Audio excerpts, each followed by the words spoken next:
Hello, everyone. Welcome to another edition of Geeking Out. It's time for Chromas. Okay, it's Chroma time in the city. All right, we are doing our favorite Christmas films. But before we go into that, we want to take a moment to pause. Today, we lost someone who's very near and dear to my heart, who is a part of geek culture as a Black cinema buff and as a fantasy nerd buff. Natalie, I don't want to mispronounce her name, but I always do ever since I was a little kid. I think it's Decel Reed. Yeah. She passed away from colon cancer, which is so unfortunate. She passed away today. She's 53 years old. If you don't know the name, you would notice her from Cinderella. She was one of the stepsisters. She also played on Eve, which was a show about Eve, even though her character's name was Shelley. She also was in Baps. She was Mickey in Baps, who, Ace Boone. And, what I loved her in was actually a movie called How to Be a Player, because her boyfriend was like this. I mean, her brother was an infamous player. He always playing women. So the whole movie is her trying to get him caught in the act. And it's a great movie. She seemed like such a warm personality and such a gracious woman. And I'm so sorry that she's gone. So we want to start off the show by saying love and respect to her and her family. And we hope she rests easily. Yes, definitely a staple in the Black movie era. Yeah, she's big in Baps for me. Yeah, yes. That one and probably the Cinderella movie, the Whitney Cinderella. The only one that matters, but the only Cinderella that matters. Okay, so but today we're doing our favorite Christmas films. So I'm Duryea, media mogul, entrepreneur. Excuse me, I got my dread in my face. We also have Chris Steele, who is can we say an HR manager now? Yeah. Yes, let's say that. Yes, because if you were watching last episode, Chris got a great job doing HR for University of Georgia. Yes. Yes. That's amazing. Yes. Benefits. Rakia is a entrepreneur and a mom and a teacher. She runs a social media marketing company called Ricky Z Social, correct? So you can look her up at Ricky Z. I think it's at Ricky Z. Yep. At Ricky Z. Ricky is spelled with EY. And then we have Julian, who is, I was going to say something about chaos, but I'm not going to say it right now. But Julian is a lifelong geek and a manager. He works in management. Yeah. And we also have a special guest today. But what's different about our show is usually we have a special guest on and they kind of chime in to the topic. But tonight, the topic has been chosen by our guest and he will be leading the conversation. So this is Russ Yo, a friend of mine from college, actor, singer, extraordinaire. Tell him a little bit about yourself and then I'll hand the reins over to you. All right. Hey guys, I'm Russ. I am actor, singer, extraordinaire, and I own a gym in Milton, Georgia called Workout Anytime. So come by and say hey. I got to put that plug in there, or else. Hey. But yes, I'm very excited to be hosting today's Geeking Out. And first and foremost, I think I want to know what y'all are all geeking out about. So how about we move it over to Duryea and we'll go around. Me first? Yeah. Oh man, it's cool. Let me look because I don't never go first. I wrote a list of what I was geeking out about because no, it's too late. It's too late now. You done came to me. Right. You done came to me. Actually, no, it's not too late. Go to somebody else. I'll tell you in a minute. Hey, Russ's mom. Hey, Russ's mom. I'll start. Hello, Vicky. So, has anybody seen The Lighthouse? Have y'all been watching that? No. It's with Willem Dafoe and Robert Pattinson. What? Okay. Is it the movie in black and white? Yes. I haven't seen it, but I saw something. I saw like a clip of it, and I didn't want to watch it because it freaked me out. Well, it is in a good way. In a good way. I think that's the goal. Yeah, it is a little freaky, to be honest. But I mean, if you want to see like two actors really duking it out, like I have watched it like 4 times now. I think it is probably one of the better movies of our last generation, and I think nobody's watching it. So I wanted to throw that in. I love that movie. And also, I watched Devil Wears Prada last night, and that was pretty good, too. Was that the first time? Yeah. Was it your first? No. I've watched it a few times. Okay. I was going to say, like, yes! One of my favorite movies. Absolutely. In that performance, it blows my mind. Oh, yeah. It's amazing. Yes. Amazing. All right, Spider-Man. or Julian, who wants to go? I guess I'll go. So my first one was gonna be about Natalie Reid, but just because sad days, you know what I mean. She's kind of big in the world of things. Other than that, what am I actually like really geeking out about? So all right, I'll divulge a little bit of news. So I just recorded like my first song. I am by far probably not the best singer or anything like that, and thank God for auto-tune and things. But we're making it work. But the experience itself was pretty cool. You know, it was from the production from the beginning to the end was super cool and everything like that. I mean, it's not super official. It's just me and a friend for the most part. But don't downplay it. I know. I'm not trying to. I'm Right. not trying. Okay. So it should be coming out within like a week or two because it's a Christmas song, so we're kind of get it in the works for And we know what Christmas song? Yes, but I can't remember the name of it at the moment. Is it Okay. bad? How you gonna name your own song? And no, but that was one of the, okay, but it's not like we made it up. But that was one of the things that I had noticed when I was even singing it and stuff. I was like, I'm pretty sure, I don't know how fucking singers like they memorize a whole album's worth of songs and like record like maybe 2 or 3 in a day. You know what I mean? How do you record more than one song in a day? Because I can barely remember the one song I'm trying to sing. But I've Honestly, but sometimes singers when they be on tour, 40 they be motherfucking times. Sorry, go ahead. when singers be on tour, sometimes they absolutely be forgetting their songs. Oh, Yeah. Especially when it's new material. Listen, I can barely remember what I ate this morning for breakfast. Okay. Yeah. I know. But it's what is it? You Make It Feel Like Christmas. That's what it is. It's Gwen Stefani and Blake Shelton. You make it feel like Christmas. That is the most awkward couple I've ever seen in my life. Aren't they? I think not that they're awkward together. It's just that I never would have put those two in a relationship at all. No, never. But you know, on the Christmas tip, I guess, because we're all. I mean, this is the Christmas show. But further Holiday show. Holiday. It is okay. Yes, the holiday show. Yes. So, yeah, no, but as you know, we're in the spirit and things like that. So I've been listening to a lot of like Christmas songs and stuff. Yeah. But you know what Christmas album is actually really worth listening to? Everyone, if you're around, if you're listening, Meghan Trainor's Christmas album is a bop. She does a really good job. Like she's really well produced, to be honest, generally. But that it's a pretty solid Christmas album. Yeah. But it's worth getting into. But the experience of creating music was what I'm geeking about this week because it's been like the big thing that I've been doing. It's nice. It was fun. It was cool. It's an experience. It's work as well because I mean it's always work, but it was enjoyable. So That's amazing. yeah, I can't thank hear you. Oh yeah, guys, be excited. I'm excited. So it'll be out shortly. You'll be hearing it soon. I sound terrible. I'm sure. No, quit it. Stop. All right, guys. But yeah, that's the biggest thing for the most part. All right, Daria, I've given you time. It's You know me what now. Oh, he's like, wait. I got some stuff.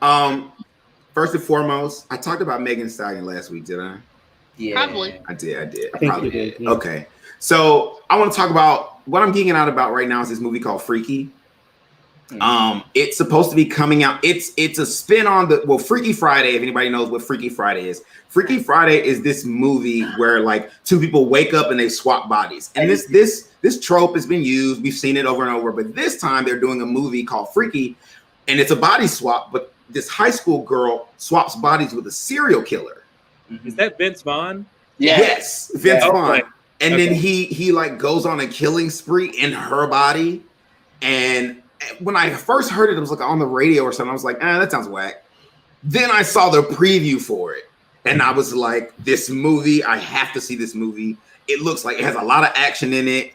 And anybody who knows me knows I love a slasher movie. Right, that's all up in your alley. Yeah. Right. But the only problem I have is one of my favorite things about a slasher film is trying to figure out who's the killer. So we don't have that. So now I have to figure out, I guess, how she's going to get her body back. Mm-hmm. You know what I'm saying? And if she does get her body back, will it be in time? Will she then have to deal with the consequences of him murdering people in her body? Right. So I'm definitely into that. I definitely am into. I started a series because I caught up on Charmed, the new Charmed, which it sucks that they didn't get their the last few episodes of the season, but I really liked it. I was actually fairly impressed. I have to eat my crow because When the beef was going on between the two, I definitely sided with the old version because the first season to me of the new version wasn't as good as it could have been. This season, they just took off. They did whatever they want to do, and it's so dope. If you spoiler alert, the girl who has the psychic abilities, they're really going a ham with her. Like she can do this thing where she makes people feel how she wants them to feel. Like the girl from the Avengers from Galaxy Guardians of the Galaxy. Yeah. Oh, Yeah. So like Mantis? right. Mantis? Huh? Mantis. Yeah, Mantis. Yeah. So like when the youngest sister, when she feels something, she can pass that emotion on to other people. And it's it's a cool spin on their powers. And so I'm definitely up dealing with that. They had a black woman in the episode. One. It was one, but she was from the originals. I saw her in the originals before. So I'm hoping next season they bring in a little bit more pigment diversity, because I mean the cultural aspects of it, having these three women present is great. But I would love for them to show more of their actual culture and less of a just like, oh, we have these people as a placeholder in a sea of whiteness. Yeah. I would love to see the whole cast be multicultural, not just all black or all Hispanic. I would love to see it look like what we look like right here. Yeah. So that's what I'm geeking out about. I had I'll probably think of some other stuff before y'all are done. So. I was gonna say we haven't seen each other since Thanksgiving. Yeah, how was everyone's holiday? Yeah. Oh, that's right. We have. I think our show was right beforehand. I think it was right That's before true. Thanksgiving. And that's why. Yeah. What did y'all do? Anybody cook? I cooked too much. No. I saw. didn't. That's right, Terry. I saw pictures. I cooked. Really good. I cooked That my. whole Listen, spread looked nice. It was I can't nice. even claim all of that. Like I would say, I didn't cook, but 40, 30, 70% was my mom. And then the rest was me. I had the most important part. Okay, I had the collard greens, I had the macaroni and cheese, and I had the sweet potato souffle. Okay, Ooh. all she did was cut up some turkey and Nothing wrong with that. right. She did. I'm telling. It was like she chopped up some tomatoes and stuff. You know what I mean? I'm glad you're giving her what she deserves. Give her credit to do. I mean, she did right. You know what I'm saying? I ain't see no cornbread nowhere. I'm telling. Don't tell, because I don't think she watched. She watched the other one. I don't think she watched this one. Don't tell. My mom made stuffing this year. It was the greatest, like one of the greatest dishes I've had. I haven't had stuffing in so long, but like, oh my god, that is a Southern classic. I mean, wait, question? Because somebody asked me this. What's the difference between stuffing and dressing? Because my answer was stuffing goes inside the turkey, dressing goes outside the turkey. But they were like, no, that's not the difference. No, that's right. What is the dressing as in like what you put on a salad? Versus No. Okay. No. I'm like, No. what are you talking about? When you dress a turkey, what you give Yes, it? it's a Southern thing, I guess, because you all the way up in the North Pole for real. Yeah, no, sorry, we don't do that. We don't do that. Whatever this is. Basically, with the turkey stuffing, but you just don't put it in the turkey, which You stuff a turkey and then you have dressing, right? Yes, but what's the difference? I don't know. I have heard people call stuffing dressing before. But what do you stuff the turkey with? What is it? Is it stuffing that you put in the Basically, turkey? it's meal. It's some type of meal, which is like either like a cornbread or like a meal, and then you put like I've seen people put like chopped vegetables in it. Right. If you haven't had dressing, Julian, you don't know what this is because you're making that face. I'm so sorry for you. I have no idea. I am so sorry. for you. I'm from like a Latin family. We like a part of our Thanksgiving meals like tostones and like pernil usually. That's which is like pulled pork, and tostones are like the fried plantains when they put them flat and then they fry them and stuff. Like we throw in like we usually don't even do turkey, to be honest. Turkey isn't like I feel like Latinos don't usually do turkey for like Thanksgiving for holidays. We usually will like do like ham instead, you know. But I don't know. In a It's black just house, you got 4-5 meats. I don't Right, know. yeah, both I don't don't. know. I mean, we usually. I suppose there is like turkey there and stuff. But just whatever this dressing versus the stuffing versus. Right. I have no idea. I have never heard of that. I have never seen it. I've never tasted it. We need to get Julian some stuffing and dressing. Please tell us in the comments, because somebody told me in the comments. This is what they said. They said dressing is more finely chopped, stuffing is more chunked. And they said that was the difference. Well, my sister is a big cook, and she just commented. She said stuffing or dressing. Well, now I forgot. Stuffing is cooked inside the turkey. Stuffing is cooked inside the turkey, which I don't know. I don't know. Yeah, I mean it makes sense. You're stuffing the turkey. That sounds right. But you're stuffing. Well, I mean, that does make sense. You do put it in. Yeah, and then you use the turkey juices and all that stuff. I don't know. It's good stuff. Whatever, you eat it. That's really all that matters. However it's made doesn't really matter. As long as you don't just eat anybody's stuff in a dressing now. Oh well. Oh no. Right. No. Ooh, girl. You need to put that on a t-shirt. That sounds like some really serious life advice. Right, that's profound. Did y'all put up y'all Christmas tree decorations yet? No. Rakia! I'm failing. Those poor children. Look. Ain't got no Christmas. My poor babies. I know it. How unapologetic you are about. Yep, they snap for them. It's My only poor the baby. 7th. Right. Look. Honestly, like I'm okay with that because like we're Episcopalian, so like we don't. I wouldn't mind putting my tree up later because we're not taking it down till like well after New Year's until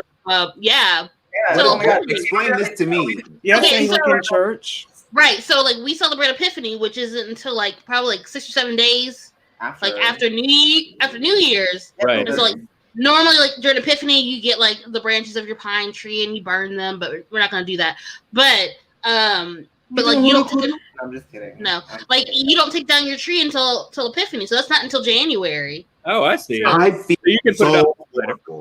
But we do that too because in Latino families we celebrate Three Kings Day, which is like January 5th, 6th, something like that. Right. It's like well past. You know what I mean? We're well into January because already. Christmas, like Christmas is just the one day. Like for us, Christmas is like an actual like season. Oh yeah, because like 3 weeks beforehand, like they I think it's like 14 days beforehand we do novenas, which is like you get to this year obviously is probably not going to happen because of COVID, but you get together in a family's house and everyone goes to a family's house. They do a whole prayer, they do a whole thing. They give it's like Advent. They do like little gifts. Yeah, it's like that exactly. So we call it novenas, but it's the days leading up until Christmas. And then obviously we celebrate Christmas Eve versus Christmas Day, which is also a thing for us. And then Three Kings Day, which comes like 2-3 weeks later, which is in January. So right. So like right now, like I don't feel too bad about not having it up just yet because I will have mine like stay up a good bit into January, so it'll be okay. Right. So I feel horrible because do you know how many times I've like talk shit about people for not taking their Christmas decorations down.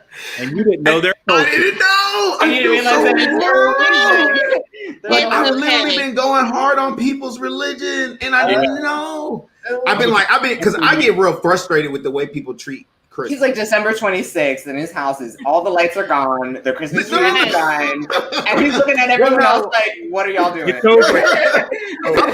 Look, I feel like there's a certain Christmas lights I'm fine with. You know what I'm saying? Like the lights, because the lights are multi-purpose. You can, put them on a deck, hang them over your bed. You can do a lot of stuff with Christmas lights. But if it's the decorations, like I don't want to look at Santa and the Easter Bunny. Why?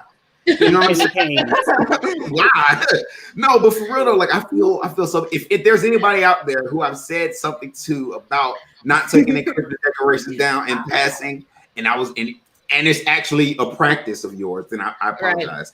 Right. I actually really want to. I've been waiting on that apology for quite a while. No, but it also like works into the fact that like I can be super lazy, so like the fact that I can just wait like until a couple more days later after Christmas, because Christmas is exhausting anyway.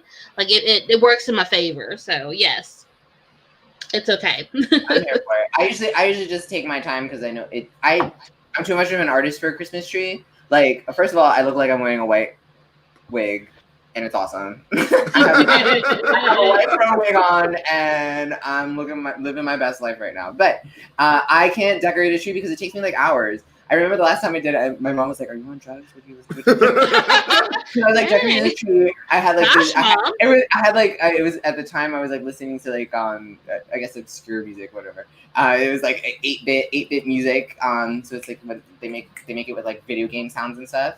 By the way, I mean it's like beats with. Ooh, you're so nerdy. Whatever. I'm such a. Oh my god, I know. I can't help it, guys. But so I'm like, I turn that on. I'm decorating the tree. It takes me like 3 hours. Like halfway through, she comes down. She's like, "Are you okay? What's happening here? Because we've been working on this tree for forever." I'm like, "Oh, but it has to be perfectly balanced. What are you talking about? All the colors can't. 2 colors can't be next to each other. 2 shapes can't be next to each other. I have too much OCD for it. I can't. That's a fair point. I know. So I take my time. So I do take my time with it. But I actually, but I don't really trip about the decorations too much afterward. Like not the first week because a lot of people are still celebrating Kwanzaa if they celebrate. Yeah. Kwanzaa is I didn't realize that the holidays went that far beyond, but I just read in the comments. So I feel like what I was actually tripping on was you talking about your celebration of Thanksgiving and how it's different. And yeah. Is it I want to use the right terminology. Is it Latinx or what am I supposed to say? Well, I guess it is Latinx. Latinx. Okay, right. Well, yeah, Latinx. Right. Like in that days, culture. That's what we would probably put it at. But I mean, I don't know because I feel like it's something. I don't know if it's just like a South American thing because that's the other thing. Right. That was my question. Is this because Thanksgiving is a holiday that was, to my understanding, correct me if I'm wrong in the comments, anybody, that was based. Huh? It's a U.S. holiday, right? It is more of a U.S. holiday. I'm pretty sure they don't celebrate Thanksgiving in our country and stuff. Like in Ecuador, Colombia, whatever, South America. I'm pretty sure they don't. In Latin American countries, I'm pretty sure they don't celebrate it, which is why it's like more of an adaptation. So like Turkey, they do, but that's another thing. Like Latins, like okay, well back in the day, Latins they like killed their meat, so like they would overcook their meat. They would overcook it. Turkey's dry already. A drier turkey, they're like, no, we're gonna just go with ham. We don't know how to cook this bitch. Hey, but when a turkey is cooked right, oh my god, yeah, so tasty. Absolutely, I will say. But I did have turkey. We did have turkey this year. I technically didn't cook it, but we made too much stuff, and that's another thing because usually like for Thanksgiving, people come through stuff like that. Yeah. It was poor planning because it's like, oh, no one's coming through this year. It's really hard to cook Thanksgiving food in a small amount. Like I ain't never seen nobody really cook no small amount of collard greens. No. Yeah. No. I feel like everything is and you eat them throughout the week. That's how it goes. Yeah. Right. Yeah. Anybody else has anything they're geeking out about? Chris? Well, I mean, one thing that I was geeking out, we kind of already talked about, but I just finished basically my first week at my new job. Yes, let's hear. It is just kind of such a breath of fresh air to get out of retail. Retail was good to me for the last 3 and some odd years, but this job, everyone's just so nice. Literally, everyone's so nice.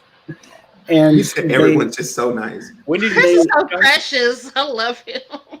They expect like nothing from me right now. It's like I'm like retail that's asking for my soul and my future children. Yeah, exactly. They're literally like milking my entire essence from my body every day. Just I'm pretty sure that's like any what a customer service based job. Oh, God. Well, I love mean, people, but they can be so draining. and this one may get like that at some points, but like for right now, at least while they're expecting nothing from me, it's like, gotta get it while you can now. Gotta get it while you can. Low expectations. I'm not sure, but it's love it. I love it. And so the other thing that I'm geeking out about right now, and I think I'm a little bit late to this game because everybody's been talking about it for like a while, but I did start the Queen's Gambit. Yeah. Oh, yes. I haven't started it yet, but I hear such good things. And it's like if Nurse Jackie and Matilda had a baby, but mixed with a little bit of Madeline because she's a redheaded little orphan, like that's it. It's amazing. Nurse Jackie. Why does that sound familiar? Feel like I can play chess now. Right? And I'm like, I know how to play chess. But I know I haven't learned anything, but it makes you feel like you can't. Stop. I was a chess nerd when I was a kid, but I was terrible at it, which is probably why I dropped it. But I was one of those kids who like played chess pretty often. I tried to, but I always lost. One of the things that mesmerized me was when she would lay down in the bed and she was taking psychedelics, and she would see the chessboard on the ceiling and just watch the movements. I was like, that is such a cool way to represent how her mind works and how it processes things. Mm-hmm. I thought that was so neat. Mm-hmm. That's So, yeah, if you're looking for something to watch, people, and you haven't seen The Queen's Gambit, check it out. I recommend. There is something else that I was geeking out. Yeah, I had one too, but I can't remember. Oh, music-wise, we're gonna get back to music because I've just been kind of into music for like a hot minute. Mariah's new song with this bitch, the new holiday song, because I've been listening to holiday music. I am so torn about that. I'm so torn about it. I'm so torn. Why is Ariana the most boring thing in that song? I think actually Mariah probably told Ariana to be like, girl. No, it's because, listen, I'm going to tell you why. Mariah Carey and Jennifer Hudson. Okay, Mariah Carey came from the school of when you're on the stage just singing, you have to be so entertaining just singing. So they have to do all of this and all of that. You know what I'm saying? And then Jennifer Hudson is Jennifer Hudson. Let's just say less, okay? But I mean, she has the same kind of because her way of singing is the old school way of singing anyway. Right. Ariana is from the new school way of singing, which is where you're either Beyonce or you let a lot of your dancers do the work for you. Mm-hmm. Which is why and there's no shade to Ariana because she's singing her ass off at her live concerts, but and it's a lot of singing that she does, but her dancers are the entertaining thing. So, you know, she doesn't really, I don't think she's used to just going ham on some choreography because Jennifer Hudson was in the background. She was like, oh, I'm bringing my dream girls back. Right. But it's funny though, because we also don't expect Mariah to ever carry any choreography either though. Right, but or a tune. That's true. That's girls, true. Late. You know what's funny? I was listening to one of her live performances from in the past or whatever. But her biggest problem is that she's always still trying to sing at her 19-year-old voice, and it's like, girl, agreed. You're like a 50-year-old woman, 60, agreed. Whatever the fuck, however old you are, your voice has dropped a little bit. Agreed. Sing in your register because you have nothing but power in there. And every time that she gives you a glimpse of that little bit of a lower tone, it's so vibrant, it's so powerful, it's so deep. You could tell that it's there. That if you could just if she would just sing in that fucking tone, I'm sure she would kill us. She would actually through the whistle tones and all those really high notes. And now she's getting older, and everybody's voice deepens as you sing. Yeah, exactly. It's interesting though. I'm sorry. Go ahead, Russ. Go ahead. Oh no, you're fine. Go. It's interesting though because I was on a forum the other day, and they pointed out to me that there's another singer who did this effortlessly, and they did it so effortlessly that I didn't even notice that they did it. Y'all already know who I'm about to say. I don't know actually. Beyonce. Oh yeah. If you look at her earlier music and her music now, it's like, wow, her voice has changed a lot. But I didn't even really notice that and then she still sings her old music, but I don't know if it's for sure changed, she changed the keys, but I think you have to be smart about that when you're a singer, especially the fact that singers are having longer shelf lives right now. Before, when you're 30, you're done. Now, there's 50-year-olds. Is also very helpful, I have to say. There's also that, but the people who grew up singing don't want to do auto-tune. Let's see, yeah, Beyonce doesn't need the tech, and Ariana doesn't necessarily need the tech because Ariana has the voice. It's just the era that she's in. I feel like if she was in a different era, she would sing like Mariah Carey, exactly like Mariah Carey. I mean, and she had that push of some of our legends, and I'm not even just that influence, but like Mariah had Whitney with her at some point, maybe not necessarily mentoring, but exactly, maybe not necessarily mentoring, but there was a direct influence. We need some more of that for some of our singers. I completely agree. There's like too much a riff, but that's also like one of her own problems. Like look at Gaga when she was coming up. You know, everyone was she takes from everywhere. You know what I mean? Because that's who she is. But everyone, you know, they kind of riled up the beef between her and Madonna. So now, whereas Madonna could have been, you know, who in Madonna? Gaga can blow Madonna out of the water as far as singing. It's about presence. It's about the whole thing. It's about the whole production of how you deliver that voice is the point here. Well, Madonna came out and was like, "Hey, Gaga is stealing all my stuff," and I was like, Gaga could out-sing you in any performance. Exactly. But you listen. You cannot. No. Instead of that's my point. Oh, no, Vicky, she didn't. Listen, Vicky, yo. Listen, hey, first of all, hey, Vicky, it's nice to hear you. Okay, listen. On this show, the first half is what are we geeking out about, and then we do our main topic. Like, now, I haven't done that. I missed the comment, guys. What was it? Huh? Oh no. She was ready for Russell's sister talking junk. She was ready for no, it's mom. It's mom. Oh, she's like, where are the Christmas? Oh, that is mom. Oh, my bad.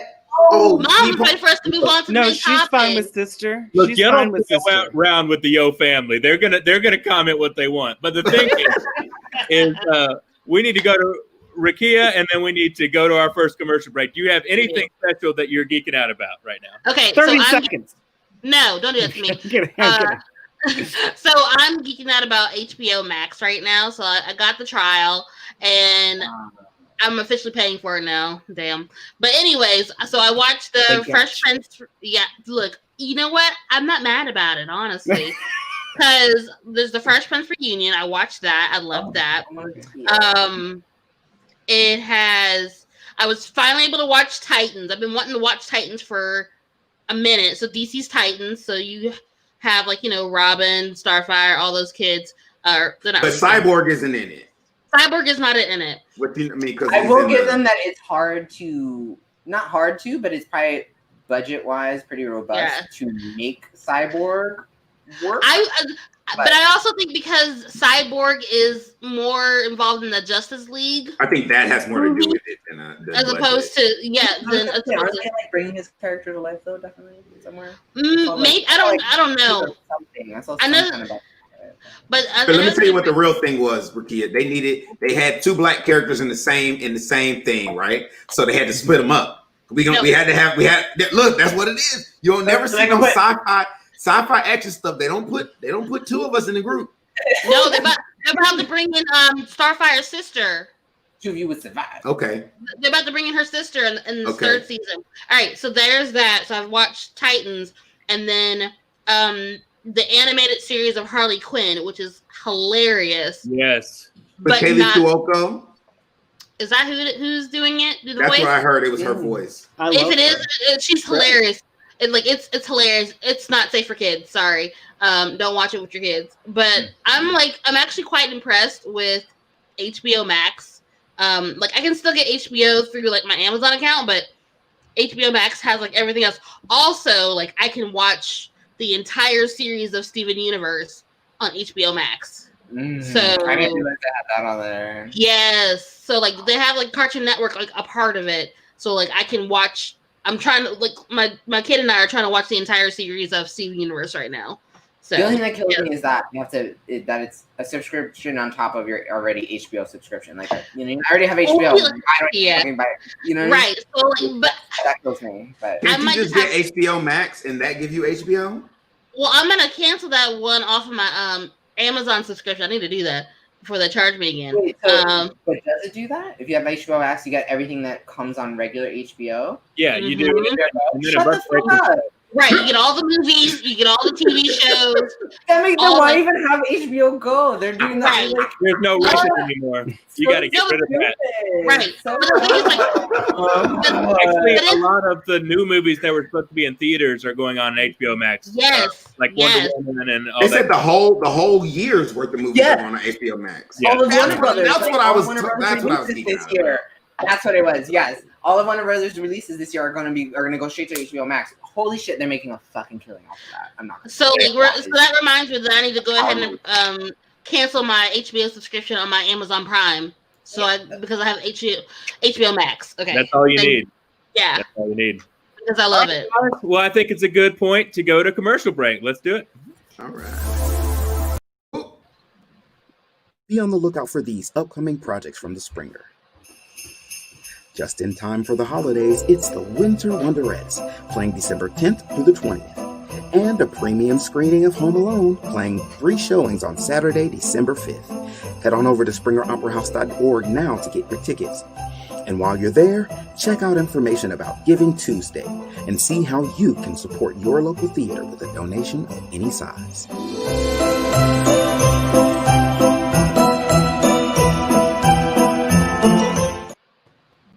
We are counting down the days to closing out the beautiful Frasier.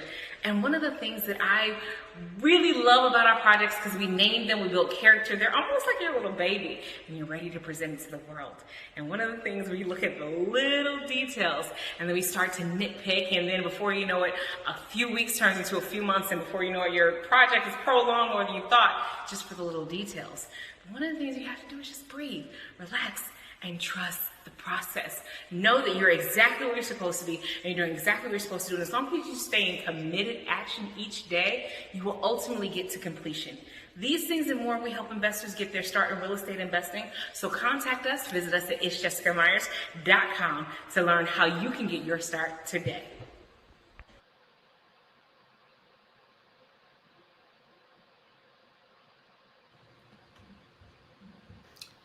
All right. Those were some. Oh, Go ahead, Russ. You out on me. I didn't know what I was doing.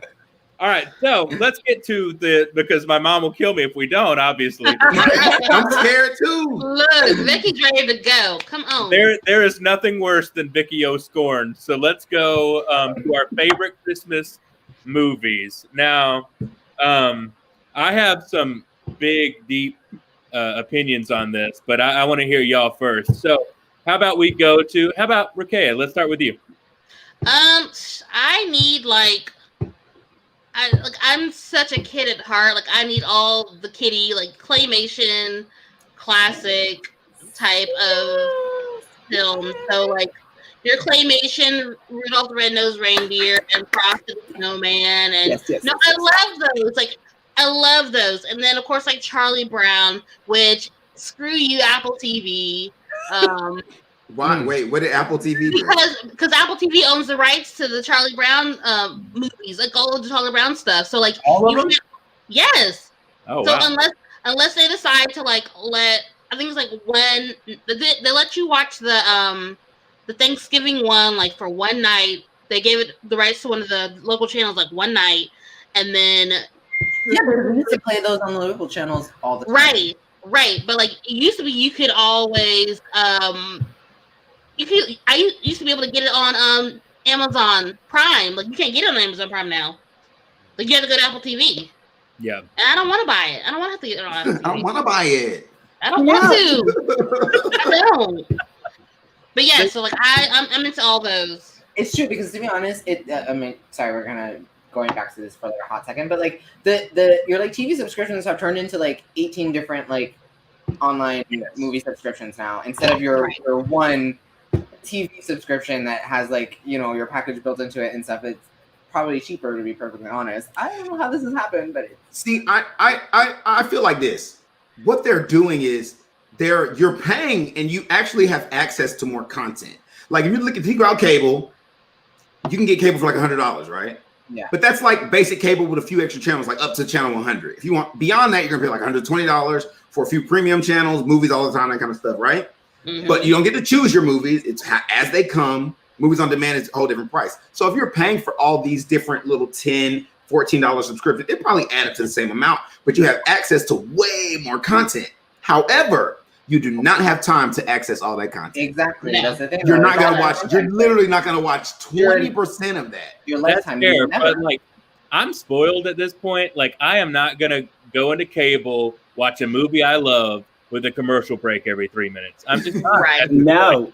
I want to watch it straight through. I want the highs and lows, everything going on. Right. I'm not going to sit there and wait all night just to watch, Lord of the Rings for the 17th time. You know what I'm saying? Well, it's crazy that you say that because I know, like, I'm going out of order. That actually reminds me of one of my favorite Christmas movies because it's a Christmas movie that is a TV Christmas movie. In my opinion, the best made-for-TV Christmas movie that exists, and there's so many of them. And I know like 3 of y'all aren't gonna know this movie. No, I think everybody might know this movie. A Diva's Christmas Carol. Yes. Oh, Vanessa Williams. VH1. Yes. Russ, where you go? Russ, come back. I don't know what it is, so I'm gonna. I bet you feel like, oh my god, it is so good. So Clearly, good. it's a Christmas Carol. It's a Christmas Carol, right? But it's a Diva's Christmas Carol, so it's a Christmas Carol, a version of it because there's so many. That was clearly catered to African American, popular, urban, whatever you want to call it. What I love was they stayed away from, other than the angry black woman trope, they stayed away from a lot of tropes other than that one. Right. So, but it was played well because Scrooge has to be an angry person. Yeah. Vanessa Williams is also a female Scrooge. I live for her. Vanessa Williams is Scrooge. Yeah. Yes. And it was so good. See, this is like around the time that she was still in Ugly Betty, I think. Yeah. So, like, Before Ugly Betty. Okay, so that kind of fits the persona that she does a lot. Okay. This is like in the height of her singing career, I want to say. Somewhere her singing career. No. When her singing career was like a little bit more prominent. No shade. The height of her singing career was like 1992 because she had her hit song was "Save the Best for Last." Yeah, oh my god. She also did, but wait, okay, but I just don't know chronologically. No, like this was like from the early 2000s. Vanessa, here you go. Vanessa Williams. She won Miss USA. America. Miss America, thank you. She won Miss America. She recorded that single. She started doing movies. Right. And then the rest has been mostly movies. She sings in some of her film roles, but the most is rest in movies. Well, the rest is mostly movies. That's the only Christmas movie I watch now. In Pocahontas, that's her. I'm pretty sure. Not in the movie. No, not in the movie. No, you're right. Not in the movie, but I think that was Judy Kuhn. My mind was about to explode. Yeah. No, that was Judy Kuhn. That's right. No, but she did release the version. All right, Chris. Me? Yep. Okay. All right. So I have a lot of Christmas movies. So I guess I'll just name 2 that are like must-haves at Christmas time, and those are Home Alone 1 and 2. Oh yes. Yes, absolutely. Must-haves at Christmas time. They are hilarious every year. I don't know how I laugh every single time, but I do. Which one is the best one? That's the question. I think 2. Why 2 though? Why 2? The one where he was like up 2 in the hotel. 2 is Christmas encapsulated, in my opinion. Like 2 is a Christmas movie. Home Alone, to me, the 1 is not a Christmas movie. Home Alone 2 is. How in the holy hell is Halloween? I mean Halloween. How in the holy hell is Home Alone 1 not a Christmas movie? Because it takes place in that time, but you don't really feel the spirit of Christmas. Now, in Home Alone 2, he's walking around New York. There are Christmas trees everywhere. There's these beautiful backdrops of beautiful Christmas time.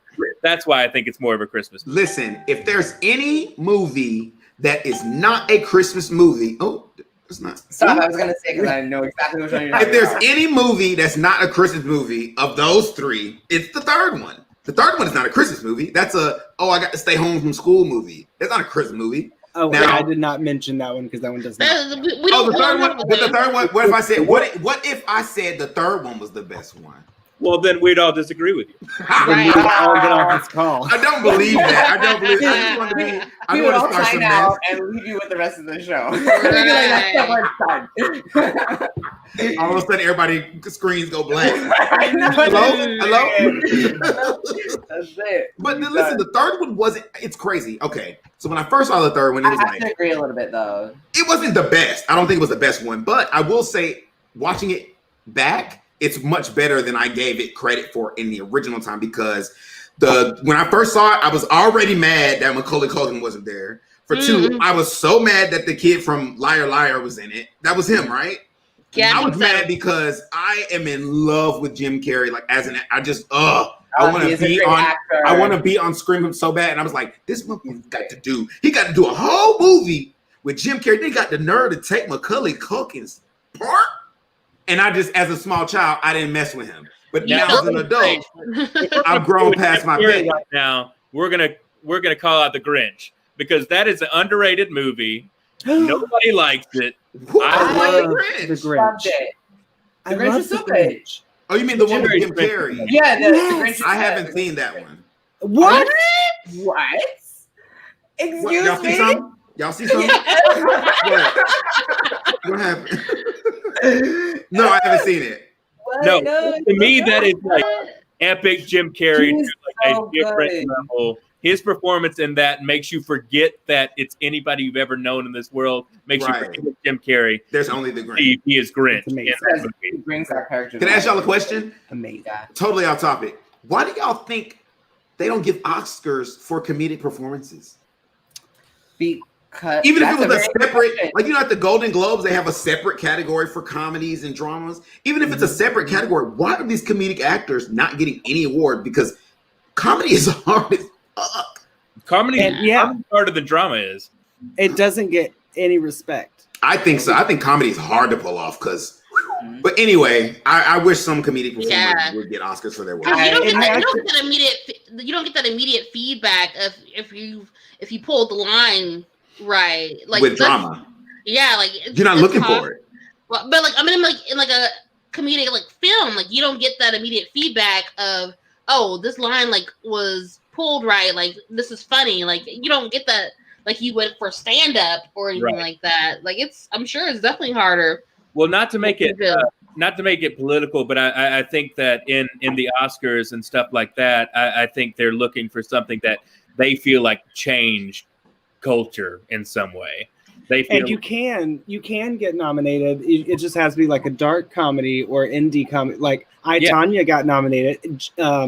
Allison, you consider that a comedy though? I wouldn't consider that a comedy though. I don't think if you just because you got a dark twisted.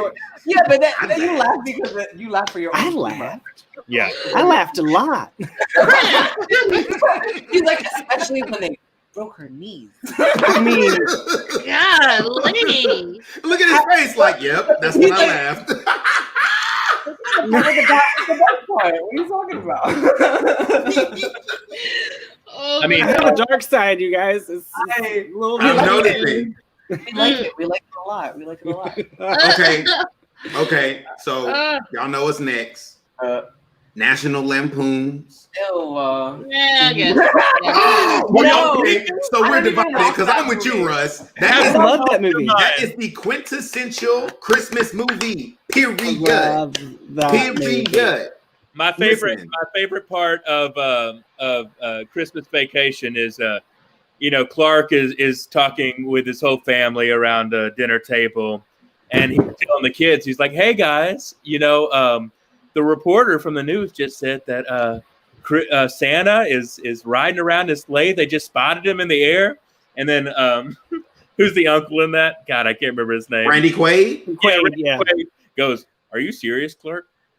In front of all the kids, and so Clark has to like manifest this like real explanation of all this stuff. It's like one of the funniest moments in comedy history for sure. My moment was when didn't they burn the Christmas tree? Oh yeah. The cat caught on fire. Oh yeah, the cat caught on fire. Yeah. Everything about that movie. I love a good Christmas movie where like everything that can go wrong absolutely is gonna go wrong. But they took that ideology and went like full tilt. They were like, everything's gonna go wrong, but it's gonna go horribly wrong. Like, what is the next scene? What can go wrong in the scene? Make it go wrong. Right. 15 seconds later, what's the next scene? What can go wrong? Make it go wrong. It was Eddie. It was Uncle Eddie. Thank you, Uncle Eddie. Mom. Thank you. Yeah. It was like a constant like. Actually, that movie gives me anxiety. I think that's what it is. Really? Yeah, because it's just like everything's gonna go wrong. I'm like, oh, it's another thing. I can't. And it wasn't Elaine from Seinfeld in that movie? Yeah. Julie Louis-Dreyfus? And she played the little stuck-up neighbors? Yeah. Oh, man. And they got a Christmas tree into her window. No. Right. That movie was really good. I like. Okay. Go ahead, Ricky. Go ahead, finish real quick. I was gonna say that. Chevy Chase. That's what really got me into Chevy Chase because his brand of comedy is so like. He's the straight man, but he's not at all the straight man. Does that make sense? What's interesting about Chevy Chase for me and his acting. When I say straight, I'm sorry. When I say straight, I don't mean like because you scrunch up your face, Julie. You know what I mean? Straight isn't like he's the do-gooder and he doesn't. He's the not funny guy. He's not like Randy Quaid is like the comic guy, and Dennis Chevy Chase is the straight man. Like he doesn't play for the laugh. Go ahead. Yeah, no. What's funny about Chevy Chase's acting style, and especially in those movies, is the fact that you just see a man trying to keep his family together. Like he's not doing anything bold. He's not doing anything crazy, but he's just slowly losing his mind. And that's what makes it brilliant because like every dad can look at that and go, "Oh yeah, yep, oh that feels." Like. I feel like that's what it's like when you have kids because I don't have any children, but and so this is just from the point of view from someone who doesn't have children. But like when you have kids and it's crazy because the kids don't notice that everything went wrong. Yeah, they don't notice. Like hearing say what? Yeah, they're like, "Oh, it's Christmas." And then I don't have to go to school. Trying to facilitate them being happy for that entire month. Yeah. But they don't really they're just happy they're not in school, can wake up and watch cartoons. Yeah. Yes. Oh, speaking of cartoons, let's have an animated Christmas movie little section. The Guardians. I would consider it Christmas. A little bit. Generally, it's like an every season because there's like the Easter Bunny. Oh, the Guardians with Jack Frost. Yeah, Jack Frost. So good. What? Are you kidding? Alec Baldwin was Santa in it. Sandman got it. His reappearance in the end. So like, oh God, sorry not to spoil it, but I mean the movie's old, but totally a good one. I think I've seen that movie. I know I've seen parts of it for sure. It was just cute, because the woman was Spring, right? No, she was the Tooth Fairy. The woman was Spring. What? There was somebody who was like a season. She was like green. No, that was the Tooth Fairy. Really? There's the Tooth Fairy. There's Jack Frost. It was Santa Claus, the Easter Bunny, and the Sandman, and they were against Nightmare, who is nightmares. You know what I mean? I looked up the Guardians. That's not the movie that came up. Is that not what it's called? Isn't it the Guardians? Yeah. Right? Rise of the Guardian. Rise of the Guardian. No, the Guardians is that other movie with the pigeons, right? Right? When you looked it up, it was a totally different movie, no? You're right. That is the Tooth Fairy. Weird. That's not how I would have pictured the Tooth Fairy. Neither I would I. We're talking about good animated Christmas films. I mean, we can't not say The Polar Express. God dang it! Get out of my face with The Polar Express. Guys, I have never seen that movie. Oh my Me neither. so good. I've seen Not on purpose, and it could not keep me. I've never Same. seen it like on purpose. Chris, are you the only person that agrees with me? Yes, no, it's so good. Yeah, I cry every time. Like I don't know. Like I've had multiple chances to see it. Like that's like a thing. It's on like Netflix now. Still haven't. Like that's like a thing. That's the thing as a teacher where like around this time, like right before everybody's out for winter break, you have like a pajama day and you watch Polar Express if you're in like first grade or kindergarten. Yep. I haven't watched it yet. I haven't watched it on purpose. So you know what's great about the Polar Express is when he's laying in the bed and it's the first time you hear like the train coming by and you realize he's about to be taken on this adventure of his life. I mean, it's pretty magical. And it also has Josh Groban's "If You Just Believe in It," which is an amazing song. It's so a beautiful movie. So this one's not necessarily animated, but the Muppets Christmas Carol. You're completely. I love that movie. Like I love the Muppets. Like I love the Muppets. Like I'm all about some Sesame Street, some Jim Henson. But like the Muppets Christmas Carol, I just watched it recently with the kids. Like I still love that movie. It's so good. Yeah, that is a beautiful movie, and it represents because I grew up watching the Patrick Stewart one. But seeing the Muppets do that was so funny because they did like a funny take, but in the end, it actually becomes pretty serious. Yes, you know it does. So, yeah. It's crazy. Go ahead. I was gonna say, if we're talking about animated as well, I was gonna just throw in Nightmare Before Christmas, just as like. Yes, No. yes. That's a Halloween movie. No, it's not. That's a Halloween movie. Get out of here. No, You can't be a 2-season movie. You get to pick one and stay there.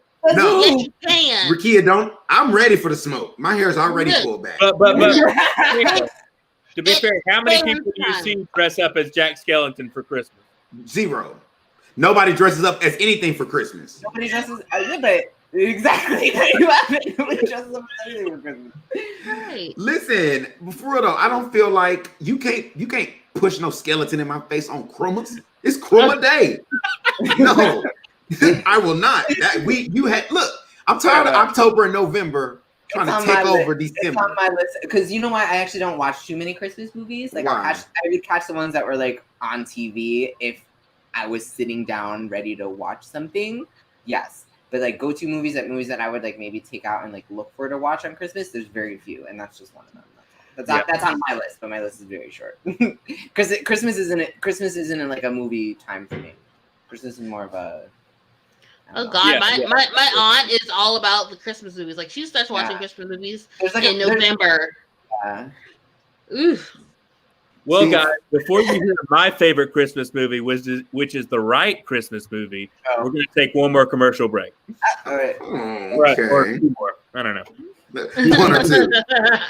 Hey, everybody. My name's Chris. I'm Duryea. I'm Ricky Z. Justin. And Julian. Have you heard about Anchor.fm? It's the easiest way to make a podcast. First off, it's free. Oh, I love free, especially when we're talking creation tools that allow you to record and edit right from your phone and computer. And Anchor will actually distribute your podcast for you. So as soon as you're finished recording, you can be heard on Spotify, Apple Podcasts, and many other platforms. And you can make money off of your podcast with no minimum listenership. It's basically a one-stop shop for everything you need. So head on over to anchor.fm and download the mobile app now. And make sure you come back and geek out with us.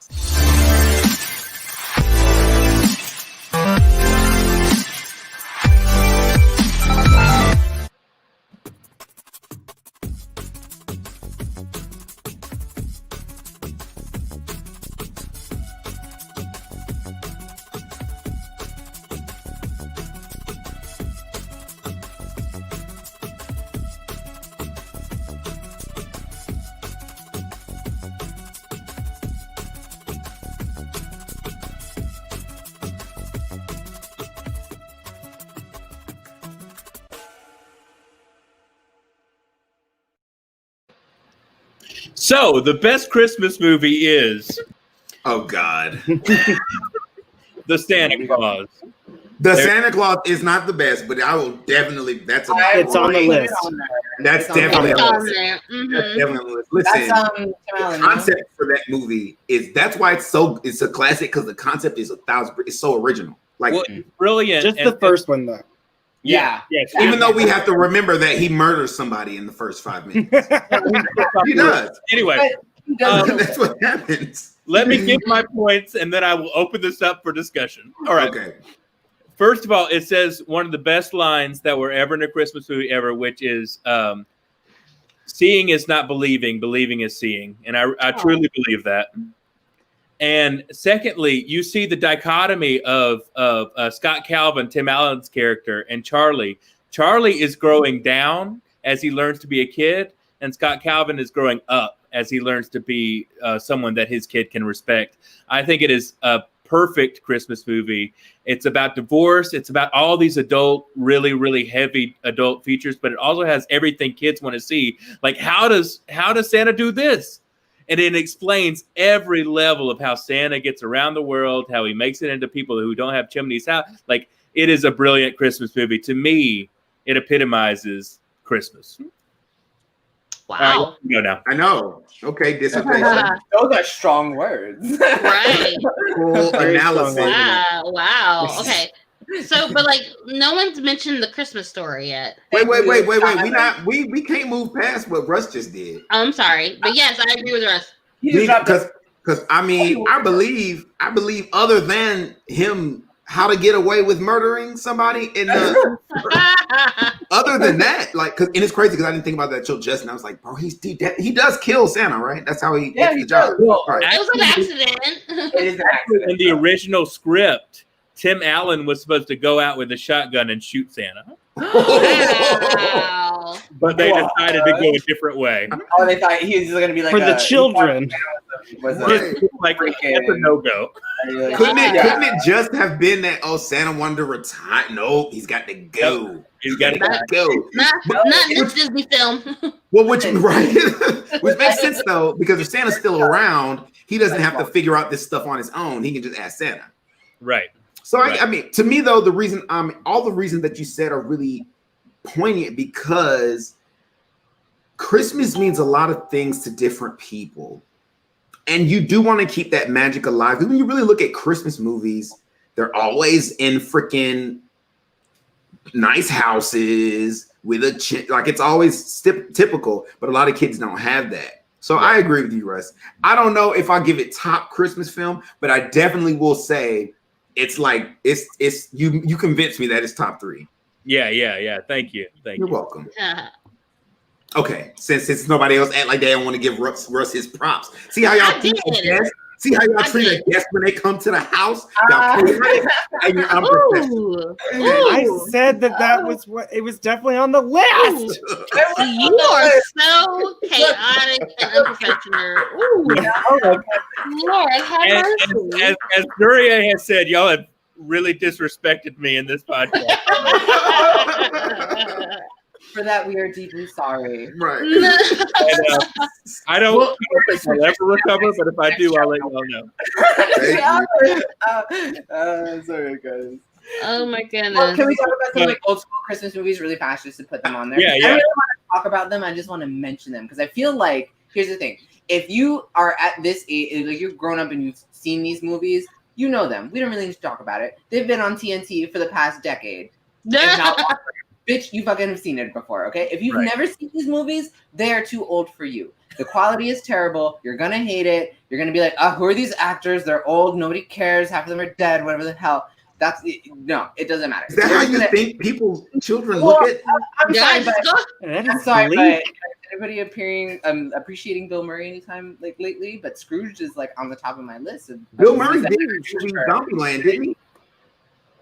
Look, you don't have to add White Christmas like that. Golly.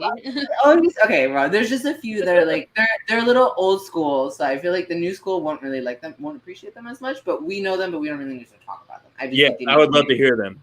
So I've got Scrooge on there. Scrooge. Miracle on 34th. Wait, what's Scrooge? Miracle on 34th. Miracle on 34th. Yeah, what is Scrooge? Scrooge is Bill Murray. He's like the head of it's the Christmas Carol with Bill Murray, basically. So yeah, Miracle on 34th. Nutcracker I'll throw in there because that's one that I'll watch every once in a while during the time. Trading Places, which is Prince and the Pauper, and that one's like old school. That's Eddie Murphy and Dan Aykroyd. Dan Aykroyd, yeah. That one was big for me because I loved Eddie Murphy when I was younger. I watched like all his movies, so that was a big thing. Everybody loved Eddie. Jingle All the Way. With Arnold Schwarzenegger and Sinbad. Yes, That is a funny ass movie. I was just thinking about that. Yeah, I feel like that was Everybody his first, wanted that toy when they were a kid. Yes. and I think that was his first like kid movie, his first child movie, like breaking out of like the action actor role. That was like, was that before Kindergarten Cop? It probably was. No, it was after Kindergarten. The Kindergarten Cop was technically still a action movie. Yeah, technically. That's true. But like, he definitely had action movies that were geared toward children. Because Last Action Hero, in my opinion, was also geared towards not children, but at least young adults. Yeah, like but that's what I mean. I feel like this was within that realm of that era when he started to do like kid movies. You know, he moved out of action star and was like, Oh my gosh! What about I'll Be Home for Christmas with Jonathan Taylor Thomas? Yes. That movie growing up. Only because I had a mini crush on Jonathan Taylor Thomas. I fully regret in my adulthood, but whatever. The house in that sleigh. I mean, come on! What better movie moment is that? I'm saying. Also on the so and then there's a couple that are on the list of like Christmas movies that I didn't think belong there, but they're there. Die Hard and then Lethal Weapon. Let's have the Die Hard conversation because listen, I'm not gonna do it. Listen, this is why I want to have this conversation because everyone's like, Die Hard is a Christmas movie. And this is how they all sound when they say it. Die Hard is a Christmas movie. It's a Christmas movie. It's a Christmas movie. So I want to give the people, and I'm sure somebody in the comments feels like Die Hard is a Christmas movie. So if you feel that Die Hard is a Christmas movie, please help me understand why, because I'm not the type to say that just because a story takes place at Christmas, that it's a Christmas movie, because Nightmare Before Christmas is about people trying to steal Christmas. Christmas movies are supposed to fill you with the idea and the beauty of Christmas. Right. It's supposed to be filled with that energy. Right. Die Hard has none of that. And Die Hard's a fantastic movie. I'm not saying, but it is not a Christmas movie. There's nothing Christmassy about it. There's not one moment where I went, oh my God, I want to celebrate with my family right now because I saw Die Hard. It's not a Christmas movie. I'm sorry. And if Die Hard is a Christmas movie, if Die Hard is a Christmas movie, so is Batman Returns. Okay, but that's also on my list that I wanted to mention. Batman Returns is not a Christmas movie. Nope. That's a woman in a BDSM outfit. Well, hopping from chimney to chimney, being the most and a man who the outfit. Let's not be. I'm not down in the outfit. I'm saying that's what this movie is. I was like, that's not what Christmas is about. You're right. And she didn't even. And nobody even gifted her the outfit. So these three movies I'd say are like Christmas time. I wouldn't call them Christmas movies, but I will still watch them during Christmas because they're on during Christmas time, and I will never not watch them. that's the thing though. So like that's my point. Like Die Hard, I don't really like pass that up because it's Die Hard. You know what I mean? I was like, that's a classic action movie. Batman Returns is fucking Batman Returns. I'm sorry, you never pass it up. Period. And then because Michelle Pfeiffer is the only Catwoman that exists. That exists. And then not the only one. Because I would put Eartha Kitt up there with her. Eartha Kitt, yes, but when we're talking about when we're talking about a film adaptation, like Eartha Kitt was the original Catwoman. Nobody could do what she did. But when Michelle Pfeiffer got a hand of that role, goodness. She did a great job. Like what? You never pass it up. And the other one is Lethal Weapon, I would say. But Lethal Weapon is a little bit more Christmas because it's action, but it's definitely Christmas theme. It's definitely like you're at Christmas time, like you're ruining my Christmas day. Like it's a little bit more. It's action, but it's definitely more Christmas. It begins with a Christmas song. It ends with a Christmas song. You know what I mean? So that one I would put up there as like not really a Christmas movie if you ask me, but it's a Christmas time movie still. Just because it always comes around during that time, and I never pass it up, so it's on my list. Well, how about It's a Wonderful Life? Do y'all consider it a Christmas movie? I mean, It's a Wonderful Life, isn't it? Yeah, I think that is a Christmas movie. It is. Hear about it. It's on Christmas, but it really goes through his entire life, right? I mean, it's not. It doesn't all take place on Christmas. Just the last bit of it takes place on Christmas. Now, it is one of my favorite movies of all time. So, really? Yeah, you got an old soul. Well, I'm 96 years old today. But who's in this movie? I feel like I know this movie, but I can't recall it by the name. It's an old black and white one. Yeah, it's an old black and white one, and it goes through like his entire existence, and it leads up to like one night where basically the whole community comes together and like saves him from committing suicide, which is kind of like a heavy topic. But it's a beautiful movie. And you're right. I believe it is a Christmas movie because unlike Die Hard and unlike these other ones, Christmas is in the backdrop of so much of the movie. You see these decorated Christmas trees. You see these beautiful things. You have angels coming down from heaven. That is Christmas, in my opinion. Yes, Kendra Mage. By the way, everything you've been saying this entire time, I'm totally there with you. Yeah. Totally. Die Hard is not a Christmas movie. So Kendra Mage, I fucks with you, but I can't do that. I don't know you, Kendra, but I disagree. No, it's not Kendra, it's Kinder. Okay, so no, are we still doing honorable mentions? No. I'm ready to do like real ones now. Actually, okay. Go ahead. I've got a real one. I want to throw some honorable mentions at some underrated Black Christmas movies because there's just not we don't hear a lot about these. Yeah. Don't you There's dare mention two. the Queen. She's the one I was going to. First of all, The Preacher's Wife which was based off of the original one was The Preacher's Wife too. They're both the same, but I'm talking about the one with The Preacher's Wife is a remake of an older black and white movie. Same premise. It's got like Courtney B. Vance, Denzel Washington. Denzel Washington plays an angel who's supposed to be helping this preacher save his marriage and his congregation, but he comes down and falls in love with the preacher's wife. Whitney. Yes. One of the best actors ever. Yes. Yeah, and it's a great movie. It's great. It's about Christmas. It's Christmassy, and it's also about him. The story of the angel getting to like experience humanness is so beautiful, and him like it's just a great movie. Okay, and it's got a great. I was about to say, and it's got a great soundtrack. That was back when a movie came. If a black movie came out in the '90s, you also had to buy the soundtrack. Period. Yes. Period. Yes. Period. Well, soundtrack was all star, right? It was all Whitney Houston. It was like she sang every song on the soundtrack. It was a Whitney Houston album. It was I remember like for a good 5 to 10 years there was like every Christmas I heard the Preacher's Wife soundtrack at least 10 times. Yeah, especially for traveling somewhere. I heard it. It's not Christmas until I hear the Preacher's Wife album. Right. Yes. That's awesome. Okay, my other honorable mentions are, I'm gonna save that one for last. My other honorable mention is This Christmas. Mm-hmm. What I love about This Christmas is it took a family and it depicted them in a way that's very rare when you look at black films like this. You always find this broken family.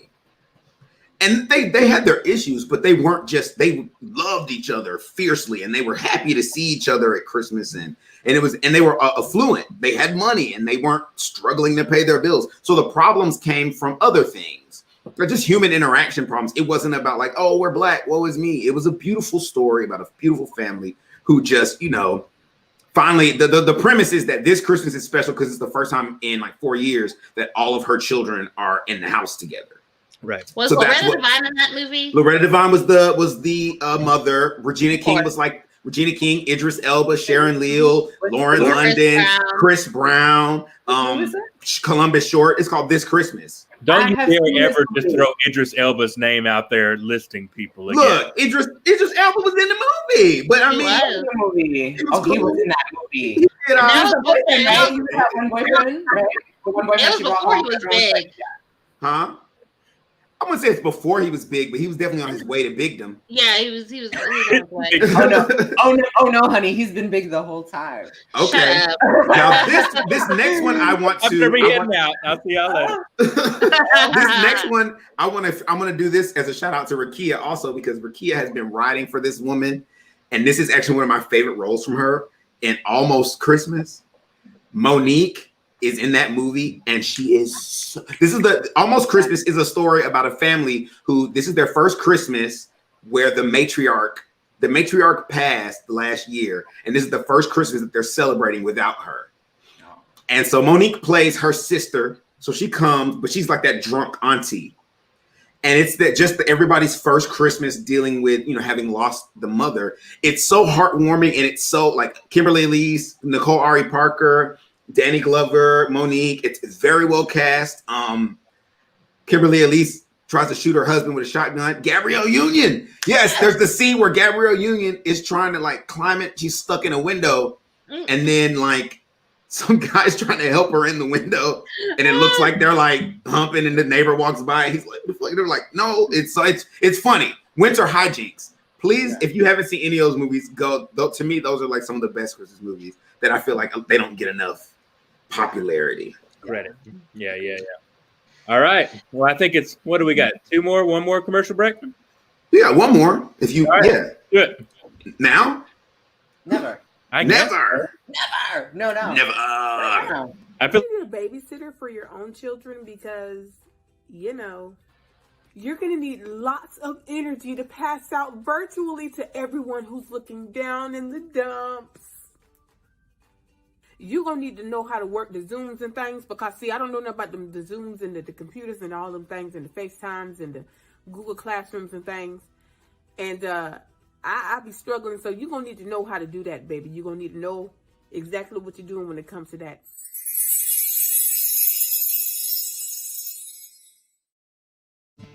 Hi, I'm Jessalyn Pease Garrett, author of Timeless, The Law of the Coven, my new book that came out August 1st of this year.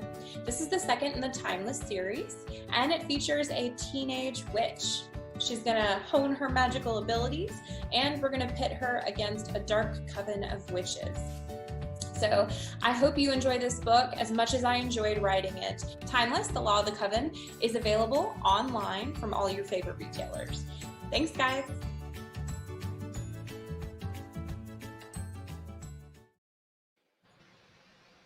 All right, we're back. Anybody else? Okay. Anybody else have a perfect Christmas movie that they haven't mentioned yet? Because I know I do have. There's the number actually. I have a Julian, I'm sorry, Russ. We didn't prepare you for Julian and his extensive list. Every time we do a topic, he be having like 4-5 pages. I was like, it's only an hour and a half. Okay. No, I love it. Oh, okay, so I was gonna throw on there. Oh no, go ahead, Ricky. Okay. So we didn't talk about a Christmas movie. Number one. Yeah. A Christmas movie. I'm gonna go with that. Yes. A Christmas Story. A Christmas story. I got. Oh, you're talking about with the lamp with the leg? Yes. Yeah. Lego. I've never seen that movie. What? You try. Okay. So,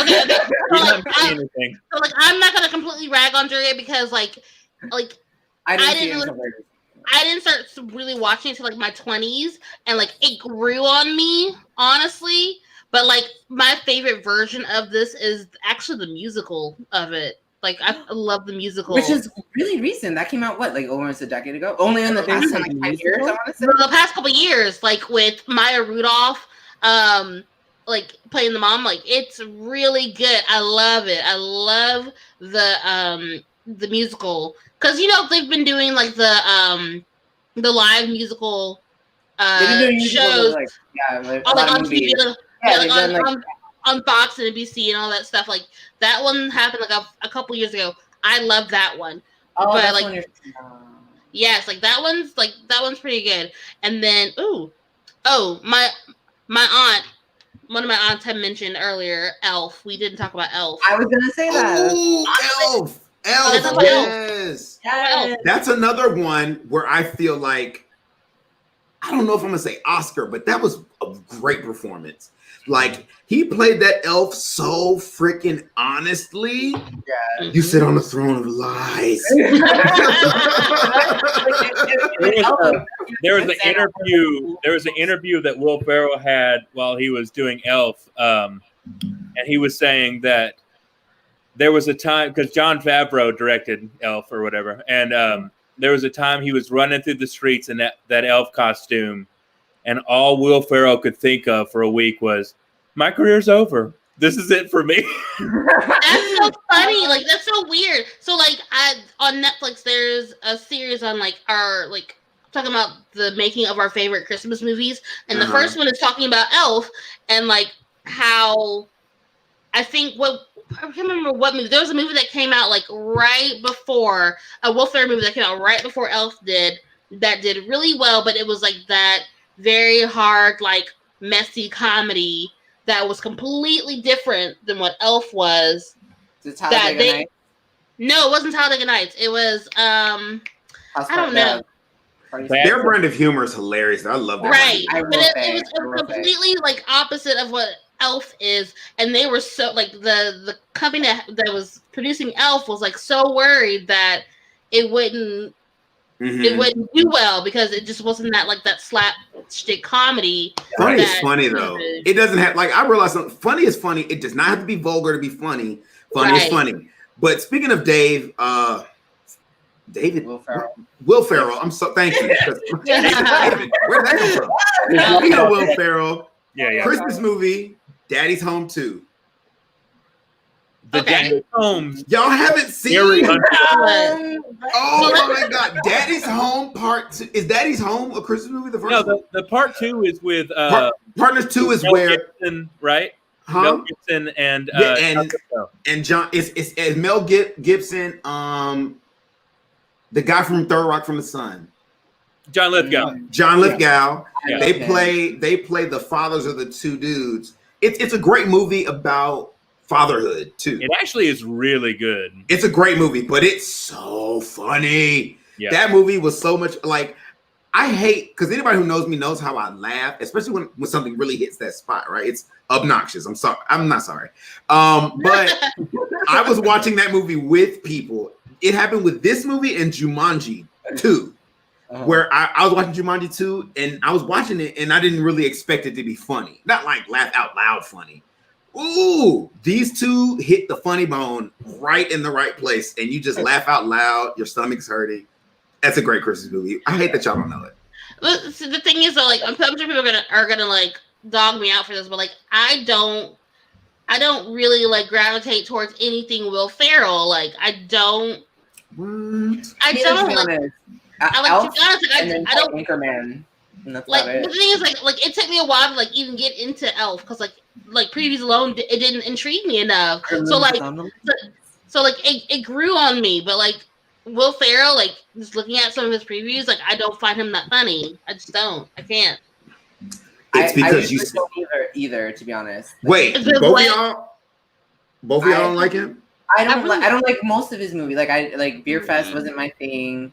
Talladega Nights honestly wasn't actually my thing. Like Anchorman was probably up there, and then Elf are my two top Will Ferrell movies. He wasn't in Beer Fest, was he? But he was in. I think he was in Beer Fest, was he?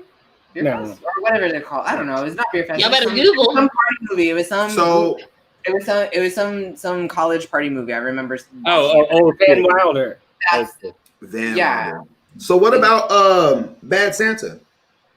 The reason I think it's a very funny movie. The reason I don't like it is because it puts like a negative tone on the Christmas season, and it's a little bit too like it kind of like depresses me. I don't know why. It just always has. Like so you don't like Friday After Next then? I don't know what the hell that is. Friday After Next is the third Friday movie, but it takes place during Christmas. On Christmas. I'm sorry. That's how Cat Williams became famous, as far as I'm concerned. That's the first time I noticed Cat Williams. Cat Williams. And Cat Williams has this soul. He plays a pimp. He puts baby powder on it. Is that the one? That's not the one with the baby powder. That's the one. Either way, he played a pimp and it was funny.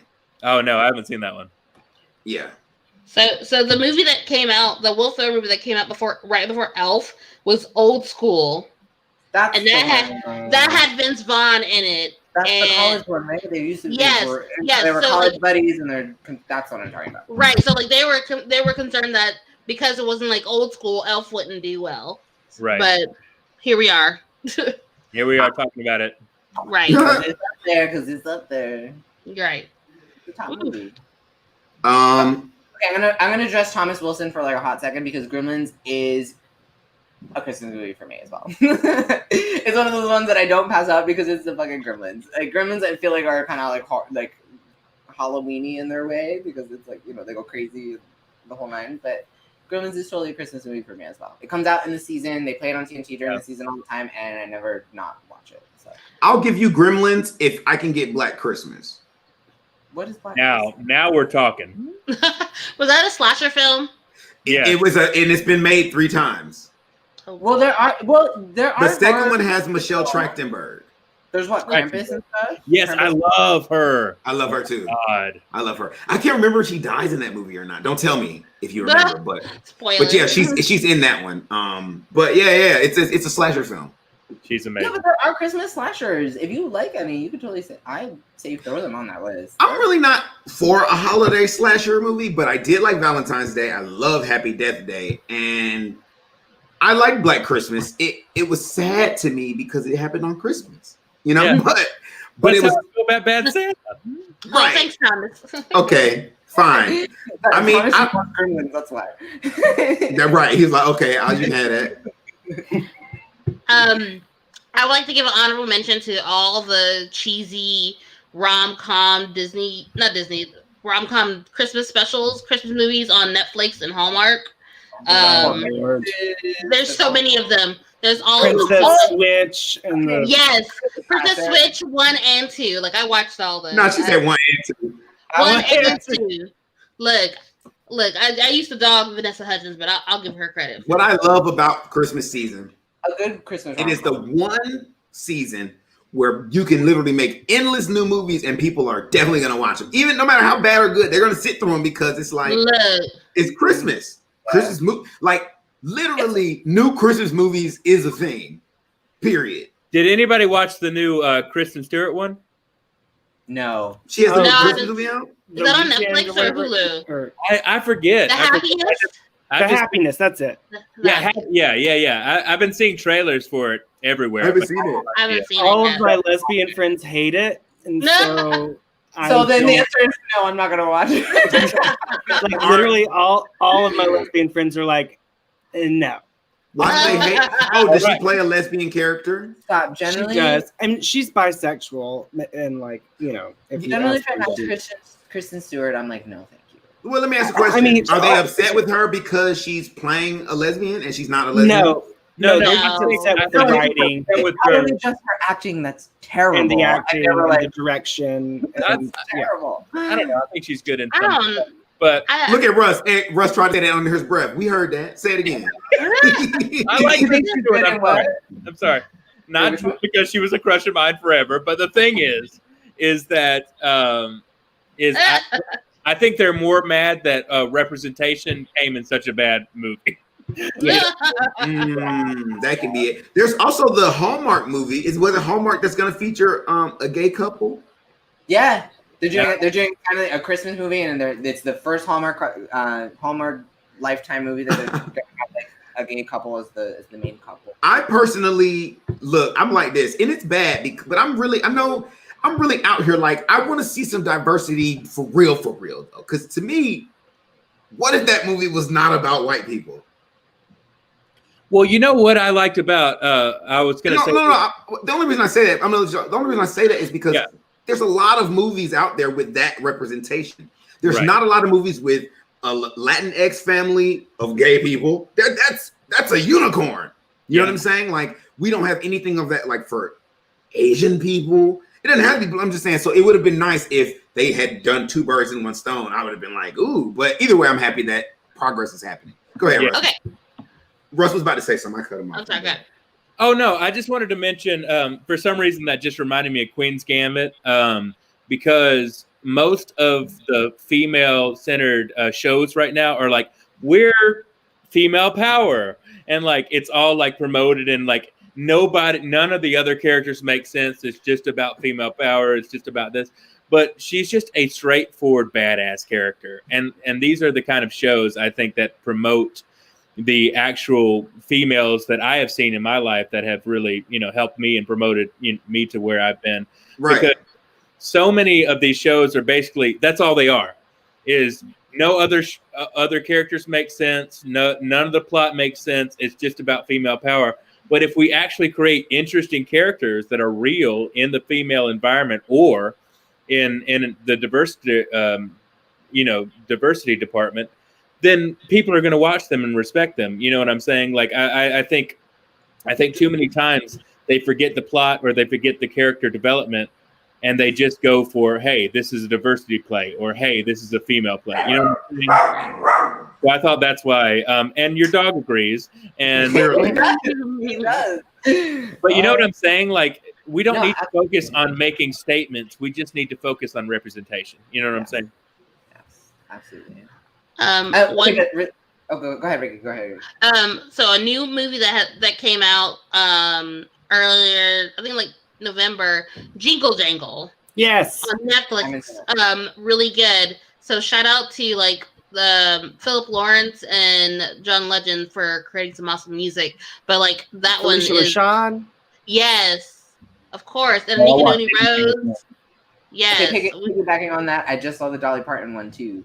The new Dolly Parton one, which is campy, and I'm totally for it because Dolly Parton's a right. Like, well, Dolly Parton is saving our lives as we speak. She really is. Like everything her existence, it just, it redeems. It makes everything better. Yeah, it really does. It really does. So like, She's an American treasure. Going to be it's surprised. campy and everything, but I still watched it and I still cried my ass off, even though the acting wasn't. The acting was still okay. The the writing was all right, but the songs she wrote them all because she's a fucking rock star. But Yeah, she's amazing. anything she's put behind, there's a sweetness to it. So I'm like, I can't not watch it. It was awesome. But yeah, on the same because it was between that or Jingle Jangle.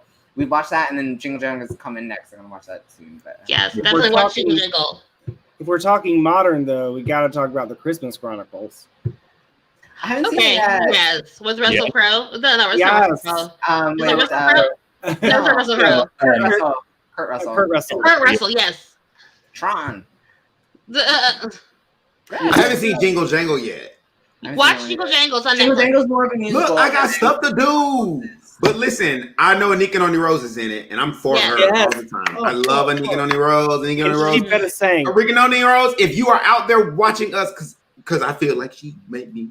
Listen, come. First of all, this is an open invitation for you to be a guest on the panel because you played a Disney princess. But also, I love you. I think you're an amazing actress, and you seem like such a humble and just amazing person. I love her. Love her. Since Carolina changed. Listen, I love that she got to be that Disney voice because this is how I felt about it. Like, they could have gone with a bigger name. I think that You know what I mean? Yeah. They could have gone for a bigger name. This is Disney. They could have absolutely gone for a bigger name. But I feel like her voice acting is so, like, every character, her voice is dumb to me. Like, the way she speaks. If you heard her play the part that she won a Tony for, she doesn't sound like she does when she's regular talking. Right. It's just, anyway, she's incredible. So if you don't know about her, get to know about her. I had a question that I had on the back burner, but I'm going to throw it out just because I can. Who do y'all think, as famous actors right now, would play a great Santa and Mrs. Claus? Like in a movie? Yeah. What's the movie? I don't know. Is it like a comedy? Or is it like Santa Claus and Mrs. Claus go to marriage therapy counseling? That one. Is it a rom-com? Right. Well, I'm on my whole up with the people right now. So yes, genres that I didn't realize existed: dramedies, Drama comedy. I was like, it makes sense, but I was like, how do you not realize that existed? I didn't. Well, I mean, like, I thought that they were just comedies with some drama. I didn't realize rom-com. How about like a?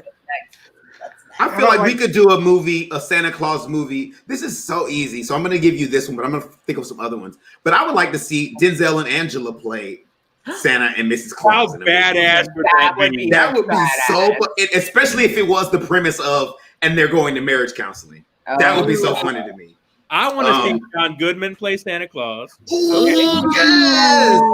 yes. And I want to see Sally Field as Mrs. Claus. Shit! Get out of my freaking head! She's so tiny. She's so tiny compared to him. I don't care. That's what I want to see. Because she played Abe Lincoln's wife. Like, I think she could totally pull off Mrs. Santa. I think she can pull off the part, but she's so tiny compared to him. I'm mad at you, Well, that's true. So bad. But that's your choice. That's your choice. I'm not gonna rain a parade. I think that's a great choice acting wise, though. No, acting wise, those are great choices. Sally Fields would be dope. I didn't see her in Lincoln though. I guess I need to watch. Oh my God, she's so good in that. I have to watch that. What about James Earl Jones? Ooh. Yes. Oh my God, he'd be iconic as Santa Claus. Yes. Everything the North Pole touches. All knowledge. Remember the Allstate guy? Right. All dancer. The Allstate guy? He has a name that nobody knows. His name is Daryl Hainsbury. Is it Hainsbury or Hainsbury? He might be. He could pull it off too. So if James Earl Jones was the Santa Claus, who would be Mrs. Claus? Felicia Rashad. Dennis Haysbert. His name is Dennis Haysbert, the Allstate guys. Dennis Haysbert. You got Felicia Rashad. You got to at least get maybe Debbie Allen in there. Why would Debbie Allen be in Mrs. the movie? Claus? I don't know, because she can. I wouldn't she could play the role, but I would go to Felicia over that. Mrs. Claus. Debbie Allen gives me more like. She would direct the movie. She would direct the movie. Oh, she would direct the hell out of the movie. Alicia Rashad has so much of that like mother kind of energy that she would be perfect for that kind of role. Actually, but if it was a comedy, I would not go with Felicia Rashad. I would go with Loretta Devine. Oh yes. Yes. If it was a comedy, that's who I would go for. The ultimate auntie. The ultimate auntie. Yeah. She's the ultimate mom. Or mom T. Jennifer Lewis. Or Jennifer Lewis, I would do. Jennifer Lewis as love Mrs. Jennifer Claus. Lewis. I don't see. Not when Santa Claus. Mrs. Claus ain't supposed to be sassy. Well, why not? She's a little sassy. Not Jennifer Lewis sassy. Oh wow. Jennifer Lewis is sassy on 10. No. But the thing is, though, there's something about Jennifer Lewis that she could be sassy, but she could be so regal. I think that's what. Yes. She's definitely regal. She's definitely regal. Yeah. I don't know. That would have been what I don't know. I love her. I do love Anybody have another Santa Claus pick? I'm trying to think. I do have a few. Sorry, guys. Wait, did you prepare for this question too? Right. I talked to Julian before this. Did you really? No. I'm like, how? You didn't know him. I've known him for like 3 years now. Hello. Yeah. Actually, no. I think I only had like one more. Last holiday with the Queen. So I'm gonna go with that one. You love a queen, don't you? I love a queen. But that's fine. Only because it was heartwarming. No. That was, it was that Queen Latifah. She was gonna go. It was a little bit of a rom-com. Oh, that movie with Queen Latifah. Yeah. Last holiday. You know what I mean? It's her last holiday, so she's like, I'm gonna do it up or whatever. Yeah, also considering be a terrible Mrs. Claus. What? I don't know. Ooh. Give that sassiness. Queen Latifah? I wouldn't put. I don't agree with Jennifer Lewis. I don't think Jennifer Lewis or Queen Latifah. I mean, they could play the role. It's not like playing the roles like difficult. But I wouldn't initially go like, oh, Jennifer Lewis, Mrs. Claus. Yeah. Unless it was like a straight up out of this world, like hilarious comedy. In which case, who would be Santa Claus to her? Because James Earl Jones. I think if Jennifer Lewis was Miss Claus, Santa has to be hilarious. Yeah. Eddie Murphy. Gotta be a strong. But Eddie Murphy and Jennifer Lewis don't match up. No. Who plays their counterpart in Blackish? Lawrence Fishburne. Yeah, Lawrence. But he doesn't give me. He's funny. He's not hilarious. He's I think man funny. Yeah, I think Santa Claus would need to be like. He would have to be like on 10. What? How about this? How about it doesn't have to be a black man, just because Jennifer Lewis is white. It could be y'all are sleeping on my John Goodman pitch. John Goodman. No, we're not. John Goodman and Jennifer Lewis. I would watch that movie. Yeah, honestly, I would actually watch that. Yeah, just because I was like, I have to see how that matches up. Like John Goodman would be fine regardless. Honestly, like he'd be fine like without a wife. Honestly, but you know. Right. Also, another one I would actually go with, because we just mentioned her, Diva's Christmas. Not Jennifer Lewis, Vanessa Williams. Vanessa Williams. Vanessa Williams could definitely pull off Mrs. Claus. I think she would do a Mrs. Claus. You know what I mean? I think so. Depends on which version of Mrs. Claus we're talking about. I mean, all of them she would do, but she does an uppity Mrs. Claus. I think she could do well because she's done that part plenty of times. And then if she's more of the homely type, I'm sure it's possible. You know who should play Santa Claus and Mrs. Claus? Mike Myers and Melissa McCarthy. Oh, that would be a good idea, bitch. What? Mike Myers would make a great Mr. Claus. I love the Melissa McCarthy. I don't like the Mike Myers. What? Where has he been, Mike Myers? Mike Myers would be playing too much into it. He would be having too much fun. He'd be throwing too much. Melissa McCarthy. What about Bill Murray? I'd take that too, but I think Mike Myers, that would be hilarious to me. Yes. I do like the Mike Myers idea, but definitely Melissa McCarthy. That's actually a good one. Yes, it is. That's a nice suggestion. Well, anyway, we're getting at time. I have literally had the best time talking Christmas movies I think I ever have. Yeah. Awesome. Yes. And you know what happened is I've legitimately realized I was right about all my opinions. So I appreciate y'all for that. And most importantly, I have been validated in all of my opinions. I will say your defense of the Santa Claus as a Christmas, I'm still like, man, that's when you think of what a Christmas movie should be, that's Right. all. That's all of it right there. It Very makes me sound wonder, justification. I think that he only suggested this entire show and built it around just that Yeah. one point. Right. Just to make that one point that Right. He had the one Santa solid Claus argument. is the Christmas movie of all. Yeah. Well, I want to thank everybody for tuning in to Geeking Out tonight. I've really had an amazing time, and I'm going to throw it to Duryea if he wants to say anything else. All right. We are going to thank Russ again. Thank you so much for being here. This was amazing. Remember to catch Talk It Out this Thursday. We're talking about political correctness and whether or not we are overly offended or whether it's appropriate. And we will see you in 2 weeks, where we actually haven't decided who's going to host yet. So it'll be a surprise. You can look back for the audio episodes. You'll find them next Monday. This episode will be available on audio. If you enjoyed the show, please like and subscribe to our Facebook our Facebook page, which is at Woe Nelly Media. Woe is spelled W-O-E. Nelly is N-E-L-L-Y. And you can also find us on YouTube by searching Woe Nelly Media, or you can find us on our Geeking Out channel on YouTube as well. Also add us on Instagram at WNM Geekin, not with one G, not two, out. And we would love to see you back for a future episode. Please feel free to contact us on any of those social media platforms if you have an idea for a show, or if you maybe want to fill our 5th chair. Ooh. Otherwise, be safe, wear your mask. Yes. Georgia, today was the last day to Also, re-register. Georgia, yes. Oh yeah. Are y'all Yes. in a Senate race at the moment?